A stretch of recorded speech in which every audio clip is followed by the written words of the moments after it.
বন্ধুরা আসসালামু আলাইকুম, কেমন আছেন? আজ আমি আপনাদের সাথে তালের রেসিপি শেয়ার করব। বাজারে গিয়েছিলাম, একটি তাল নিয়ে আসছি 60 টাকা দিয়ে। কিছুতেই তালালা কমালো না, 60 টাকাই নেবে সে। বলল মা খুব মিষ্টি দিতে হবে না। আদৌ সত্যি তার কথাটা। আমি এতদিন ধরে তাল কিনেছি, ছোটোকালে নানির বাড়িতে গাছ থেকে পেড়ে আনা তাল খেয়েছিলাম, কিন্তু সে তালে কখনো তিতো লাগেনি। তার পরবর্তীতে যতবার তাল কিনেছি ততবারই কিন্তু তিতো লাগে। তে তো এই তালটা আমি ভালো করে ছিলে নিচ্ছি, সুন্দর করে পরিষ্কার করে নিয়েছি। নাতনিও হাত লাগিয়েছে। আর এভাবে চুচা ছিলে নিতে হয়। তো ভেঙে দেখি 3টা আটি, মনে করেছিলাম 4টা আটি হবে। যত বড় তাল, প্রায় 1 গামলা। দেখতে পাচ্ছেন বন্ধুরা কত সুন্দর করে ছিলে নিয়েছি, আর 3টা আটি হয়েছে। আশা করেছিলাম 4টা আটি হবে। তো দেখেন বন্ধুরা, এত বড় তাল অনেক মাস বের হবে। তো দেখতে পাচ্ছেন অনেক বড় বড় আটি। আর তাল তো খুব সুস্বাদু জিনিস, সিজনে একবারই পাওয়া যায়। আমি হালকা একটু পানি নিয়ে ভালো করে চোচাগুলো ছিলে ফেলে দিয়ে এখন ভালো করে চটকে চটকে আমি মাছগুলো বের করে নিব। বেশি পানি দিব না, যত শক্তি আছে গায়ে শক্তি দিয়ে আমি খুব ভালো করে মাছগুলো বের করে নিচ্ছি।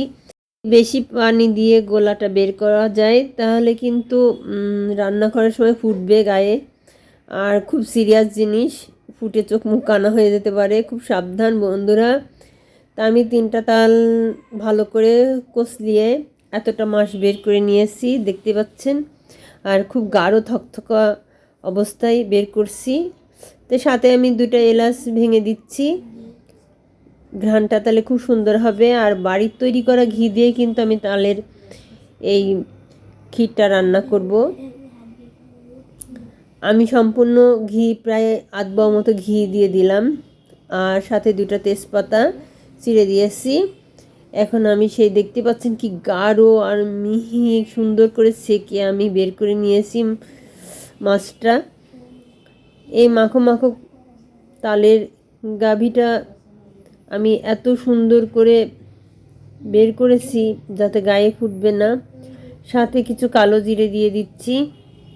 আমি সুন্দর করে কষিয়ে কষিয়ে ঘিয়ের মধ্যে ভুনা ভুনা করে আমি বাটিতে তুলে রাখবো।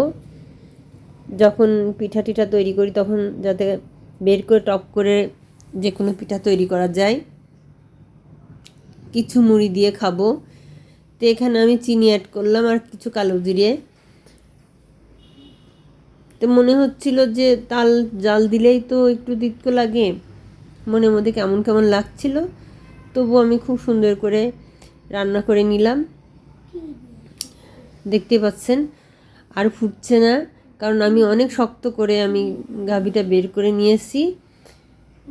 এখন আমার কিছু নারকেল ছিলা ছিল, সেটা আমি ব্লেন্ডারে করে নিলাম। কিছু নারকেলও এর সাথে অ্যাড করব, কারণ আমি এক এক রকম পিঠা তৈরি করে খাবো, এর জন্য বাটিতে আমি তুলে রাখবো, ছোট ছোট বাটিতে।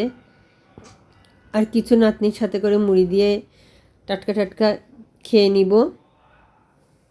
তালের এই ক্ষীরটা কিন্তু দারুণ বন্ধুরা, না খেলে কিন্তু বুঝবেন না। আর দেখতেই পাচ্ছেন আমি কত সুন্দর করে একদম ঘন করে জাল দিয়েছি। এখন আমার নাতনি আর আমি পরিবেশন করছি। নারিকেল দিয়েছিলাম অনেক। আর আমি কিছু পাটিসাপটা তৈরি করব, তার জন্য আমি একটু গরম পানি করে নিলাম, হালকা মোমো। আর 2 চামচ মতো আমি সুজি ঢেলে নিচ্ছি সেই মোমো গরম পানির মধ্যে। কয়েক জোড়া আমি পাটিসাপটা তৈরি করব। দেখতে পাচ্ছেন আমার সেই মোমো পানির মধ্যে আমি 2 চামচ সুজি গুলিয়ে নিয়েছি, আর 2 চামচ মতো আটা দিয়ে ভালো করে আমি সুন্দর করে একটু যাতে না থাকে, লাঞ্চ না থাকে, এ কারণ সেগুলো ফলো করতে হবে বন্ধুরা। আর সুন্দর করে মিহি করে ফিটে নিতে হবে। আমার ভালো করে ফিটা হয়ে গিয়েছে। এখন আমি চুলাতে কড়াই দিয়েছি, আর কড়াইটা ভালো করে তাতিয়ে নিয়েছি। এখন আমি 1 চামচ করে পাতলা করে চামচ দিয়েই আমি সুন্দর করে পাতলা, রুটি থেকেও পাতলা হবে বন্ধুরা। আমি এই পাটির জোড়া তৈরি করব, দেখতে পাচ্ছেন আপনারা এভাবে। এবার আমি 1-1.5 চামচ মতো এখানে দিয়ে দিব। তালের এই পাটিসাপটা পিঠা কিন্তু খেতে খুব মজা। যারা যারা খাননি তারা তারা অবশ্যই বানিয়ে খাবেন, দেখবেন বাসার সবাই কিন্তু খুব প্রশংসা করবে। তা আমার ভিডিওটা অনেক আগেই আমি তৈরি করেছিলাম, সময়ের অভাবে দিতে পারিনি, দেখতেই পাচ্ছেন। এখন আমি এটা আজকে ছেড়ে দিব। আমার পাটিসাপটাটা কত সুন্দর হয়েছে বন্ধুরা, দেখতেই পাচ্ছেন, একটু ভেঙে যাবে না, একদম অ্যাকুরেট গুলা তৈরি করে নিয়েছিলাম। আর অনেকগুলো পাটিসাপটা হয়েছে। তো রাখি বন্ধুরা, আল্লাহ হাফেজ।